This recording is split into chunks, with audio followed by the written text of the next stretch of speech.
Japanese yen carry trade से पूरी market में क्राइसिस आ गया है। आप सुन ही रहे होगे जगह जगह। बैंक ऑफ जापान के एक ऐसे डिसीजन से पूरी की पूरी मार्केट में क्रैश आ गया। स्पेशली जापान की मार्केट में ग्रेटर देन 10% का फॉल एक दिन में हुआ है। उसका रीज़न बैंक ऑफ जापान ने इंटरेस्ट रेट बढ़ाया है। तो आप बोलोगे इसमें क्या बड़ी बात है, सारी की सारी कंट्रीज़ के ही सेंट्रल बैंक है वो इंटरेस्ट रेट बढ़ा रहे हैं, तो इसमें इतनी बड़ी बात क्या हो गई अगर बैंक ऑफ जापान ने भी बढ़ा दिया? तो बड़ी बात है, क्योंकि 17 साल से जापान में इंटरेस्ट रेट्स जो थे डिक्लाइन होने की डायरेक्शन में थे, गिरने की डायरेक्शन में थे, और तो और 0.5% से ऊपर भी कभी नहीं गए। जानते हो इंटरेस्ट रेट लास्ट 7 साल से कितने थे? -0.1%, मतलब नेगेटिव इंटरेस्ट रेट। लोग तो सोच के ही हंसते थे कि यहाँ से तो पैसा उठाओ और इवन आपको ब्याज भी मिलेगा। और यही दूसरी कंट्रीज के इन्वेस्टर्स और बिजनेसमैन करते थे, जापान के बैंकों से पैसा उठाते थे। इसको कहते हैं कैरी ट्रेड। मतलब समझाता हूँ, ये देखो, कैरी ट्रेड 2 वर्डों से मिलके बना है, कैरी और ट्रेड। कैरी का मतलब है उठाना। आप फाइनेंस की टर्म्स में क्या उठाओगे? पैसा उठाओगे और उसके बदले में कुछ देना पड़ेगा। वो क्या होगा? ब्याज, इंटरेस्ट।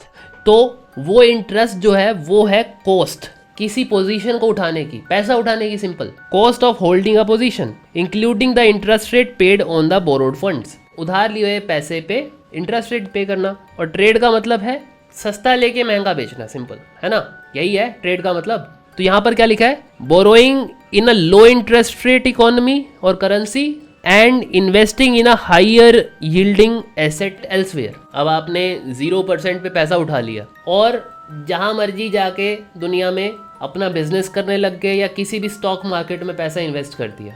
अगर आपको 1% का भी प्रॉफिट होगा तो ये ट्रेड कहलाएगी कि नहीं, कि आपने प्रॉफिट कमाया है? तो यही लोग करते थे।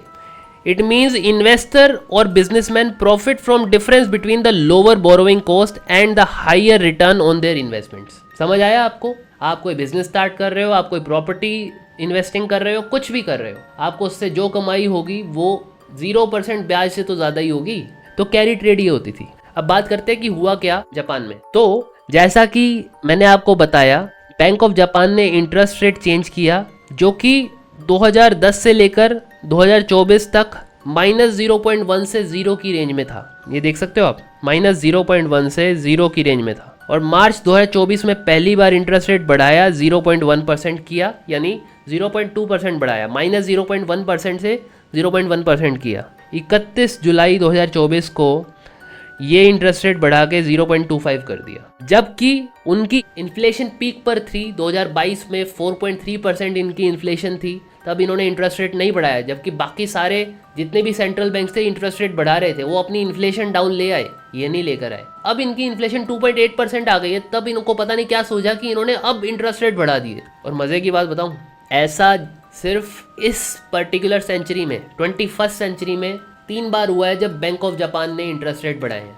सन 2000 में, सन 2007 में और अब ये बताओ कि 2000 और 2008 में क्या हुआ था और क्या अब भी वो हो सकता है? मतलब साफ है कि बैंक ऑफ जापान को लग रहा है कि इन्फ्लेशन कंट्रोल में नहीं आ रही है।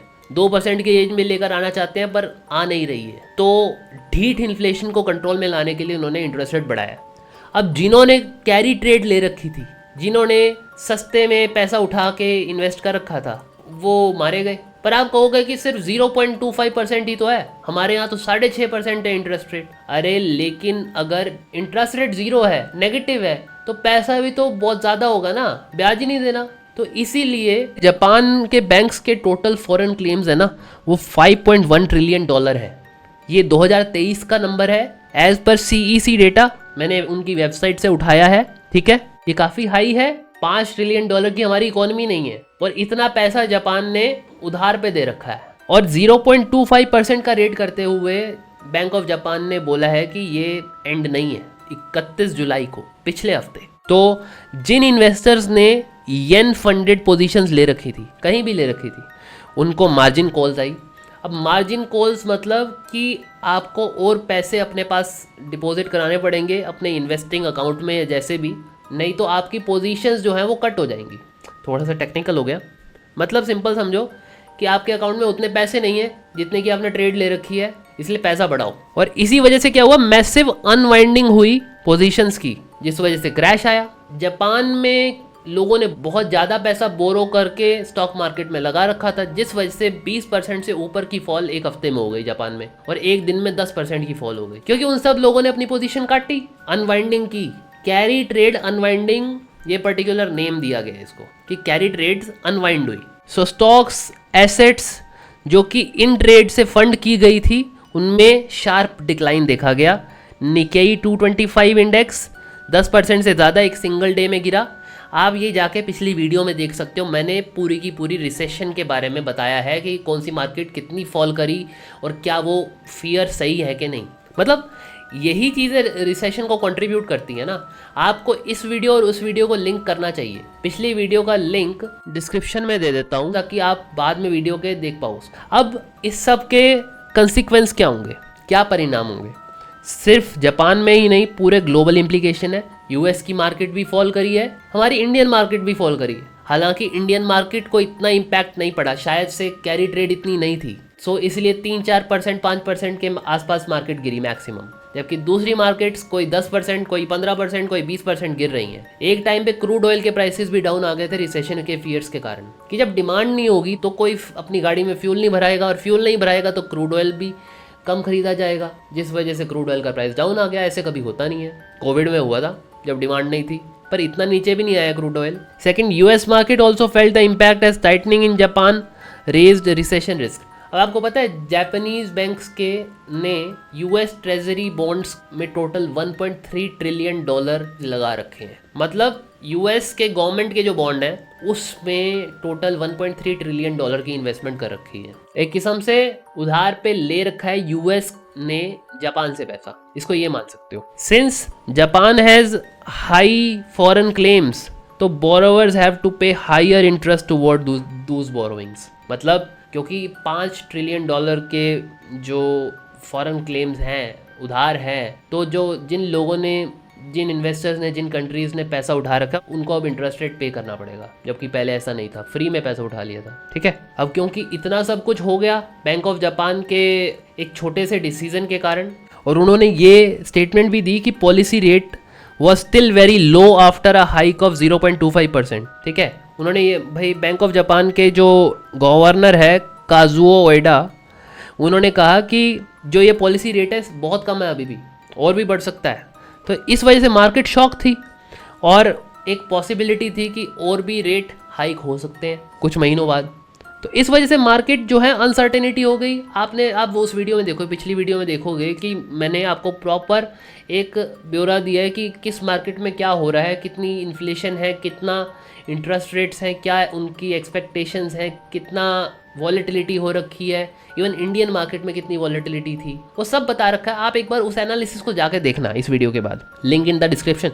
अब इतना सब कुछ जो हो गया, रक्कस हो गया, उसके बाद 7 अगस्त 2024 को दोबारा से बैंक ऑफ जापान के गवर्नर ने कहा कि we won't hike rates when markets are unstable. Situation संभालने के लिए इसको कहा जा रहा है बैंक ऑफ जापान पुट। एक पुट कॉन्ट्रैक्ट का क्या फ़ायदा होता है, क्या यूज़ होता है कि जब मार्केट गिरे तो पुट कॉन्ट्रैक्ट जो आपने लिया हुआ है उसका प्राइस बढ़ जाए, उसका प्रीमियम बढ़ जाए जो आपने पे किया है, तो आपके शेयर्स में आपको लॉस ना हो। मतलब आप एक किस्म से हेजिंग कर रहे हो।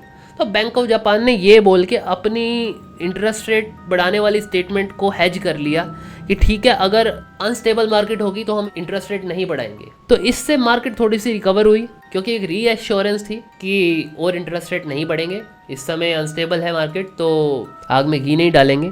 आप ये सोचो ना, जो जापानीज येन था वो 164 के आसपास था, वो सीधा 140 पे आ गया, तो कितना कम हो गया? जस्ट 0.25% बढ़ाने से इतना फर्क पड़ गया।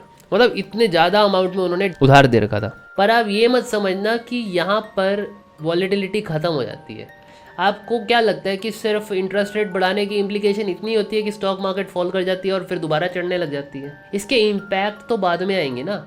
जिन प्लेयर्स ने जापान से पैसा उठा रखा है, वह हालांकि 0.25% कुछ नहीं होता, पर जितनी क्वांटिटी में उठा रखा है तो उनके मार्जिन्स कम होंगे। अब जैसे इंटरेस्ट रेट जहाँ भी बढ़े हैं, यूएस में बढ़े हैं, इंडिया में बढ़े हैं, तो जिन कंपनीज ने लोन ले रखे हैं, अब लोन का इंटरेस्ट रेट बढ़ेगा तो उनको ज़्यादा पैसा देना पड़ेगा इंटरेस्ट की फॉर्म में, तो उनके मार्जिन्स कम होंगे, जिस वजह से बिजनेसेस को लॉसेस भी हो सकते हैं और इकोनॉमिक स्लो डाउन होता है। रिसेशन भी इसी कारण आती है। पर क्योंकि ये $5 ट्रिलियन यूएस के लिए इतना कोई बड़ा वो नहीं है और ये पूरे वर्ल्ड पे स्प्रेड हो रखा है ना, तो मे बी यूएस के पास $2-3 ट्रिलियन हो। स्टिल 30-40 ट्रिलियन की इकोनॉमी में $2 ट्रिलियन का इम्पैक्ट इतना बड़ा भी नहीं होगा, 3-4% ही तो हुआ, तो संभाल लेंगे वो। और 3-4% का मतलब ये थोड़ी है कि पूरा ब्लो लग गया। 3-4% का भी आपको 0.25% ही तो देना है। $3 ट्रिलियन का 0.25%, इतना कोई ज़्यादा नहीं। इकोनॉमीज में खुद में अभी इश्यूज बहुत आ रहे हैं, मतलब इस समय यूएस में एम्प्लॉयमेंट सिचुएशन बहुत ख़राब है, हाईएस्ट लेवल है 3 साल का अनएम्प्लॉयमेंट का, इस वजह से रिसेशन के फियर्स बढ़ रहे हैं। तो अभी देखना ये है कि अगर अगले महीने यूएस का सेंट्रल बैंक फेड जो है वो इंटरेस्ट रेट कम करता है कि नहीं। अगर वो कम नहीं करेगा, कट नहीं करेगा, तो रिसेशन के फियर और बढ़ जाएंगे। तो अभी यही देखना है आगे सिचुएशंस कैसे होती हैं और अगले जो डेटा आते हैं। अनएम्प्लॉयमेंट रेट्स इस बार सबसे हाई हैं, उसके अलावा नंबर ऑफ जॉब्स जो हैं यूएस में, पे रोल्स, वो लोएस्ट पॉइंट पे हैं। तो ये सब चीज़ें देख के लगता है कि थोड़ा रिसेशन का फियर आ रहा है। अभी सूरत की एक डायमंड कंपनी ने रिसेशन के फियर के कारण अपने 50,000 एम्प्लॉयज़ को 10 दिन की छुट्टी दे दी है। तो फियर्स तो हैं और इस समय नौकरियां भी जाएंगी, तो आपको ये इंश्योर करना चाहिए कि आपके अकाउंट में अगले 6 महीने 1 साल का सफिशिएंट पैसा है खर्चे निकालने का, बिकॉज मुश्किलें आने वाली हैं। मार्केट टॉप से नीचे गिरी थी, ये करेक्शन थी, अभी रिसेशन नहीं आया था, बट जब भी bank of Japan interest rate बढ़ाता है तो इसमें कोई थोड़ी बहुत इम्प्लीकेशन तो होती हैं, क्योंकि वो बढ़ाता ही तभी है जब ऐसी कोई सिचुएशन होती है और रिसेशन आने का डर होता है। अब आप देखो ना, यूएस में कई लोगों ने इतना उधार ले रखा है अपनी ज़रूरतों के लिए या अपने फैशन वगैरह के लिए कि वो सिर्फ एक सेटबैक दूर हैं गरीबी रेखा से नीचे आने में। उन पे इतना भी पैसा नहीं है, हैंड टू माउथ चल रहे हैं, जितना कमा रहे हैं उतना खा रहे हैं, और जब बीमार हुए या कोई भी एक्सीडेंट हुआ तो वो मिडिल क्लास से सीधा पुअर क्लास में आ जाएंगे। यही बात है, अपना लाइफस्टाइल अगर हम मैनेज करके चलें तो हम ऐसी सिचुएशन से बच सकते हैं। हमें थोड़ा सा फ्रूगल होकर चलना चाहिए, क्योंकि सिचुएशन कभी भी चेंज हो सकती है। यही था आज की वीडियो के लिए। अगर आपको ये वीडियो अच्छी लगी हो तो लाइक करो, और इन्फॉर्मेटिव लगी हो तो बाकी सब लोगों से भी शेयर करो, ताकि वो भी जान पाएँ कि इस समय क्या चल रहा है। बाकी चैनल को सब्सक्राइब कर दो ऐसी फाइनेंस रिलेटेड, इकोनॉमी रिलेटेड और स्टॉक मार्केट रिलेटेड वीडियोस को लगातार देखने के लिए, बिकॉज मैं ऐसी वीडियोस डालता रहूँगा। मिलते हैं अगली वीडियो में। जय भोलेनाथ।